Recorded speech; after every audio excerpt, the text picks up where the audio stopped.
દારૂ પીને ગાડી ચલાવવાના છો તો ભાઈ નુકસાન તો થવાનું છે.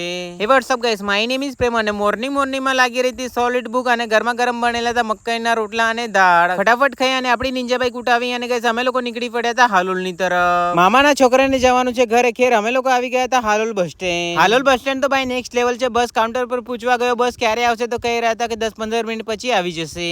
પછી આવી ગઈ હતી બસ અને ભાઈને સરસ મજાની સીટ પણ મળી ગઈ. બસની અંદર લાગેલી હતી ટીવી અને સફર થોડો લાંબો છે, કરીબન 4-5 કલાકનો. ટીવી જોતા જોતા ભાઈનો સફર નીકળી જવાનો છે.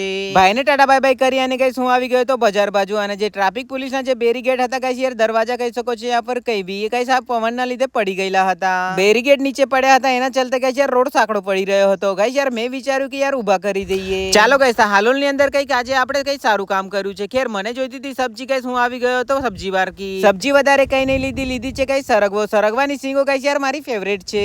ટોલટેક્સ હાઈવે પર પ્રસાર થઈ રહ્યો હતો ત્યારે ગાઈસ એક ફોલોવરે મને બૂમો પાડી. મને ત્રસ બી લાગી રહી હતી સોલિડ અને ભાઈએ ઠંડુ પાણી પીવડાયું અને ચા પણ પીવડાઈ. કોઈ બી આવા ફોલોવર મળી જાય નેક્સ્ટ લેવલ દિલ ગાર્ડન થઈ જાય. હું નીકળી પડ્યો તો મારા ઘરની તરફ અને રસ્તામાં કઈ એક વ્યક્તિ મળ્યો ડ્રિંક કરી અને ગાડી ચલાવી રહ્યો હતો. ઓટો રિક્ષા વાળા જોડે અને આઈસર વાળા જોડે ટકરાટા બચ્યો. દેખો યાર ગાડી ચલાવો ત્યારે પીને નહીં ચલાવી જોઈએ અને પીવું હોય તો કઈ યાર થોડી માપની પીવો તાકી તમે લોકો ઘરે જઈ શકો. હું આવી ગયો તો ઘરે અને સરસ મજાનું લીંબુ શરબત બનાવ્યું અને આજે મમ્મી જમવાનું બનાવ્યું છે રીંગણની સબ્જી અને રોટલી.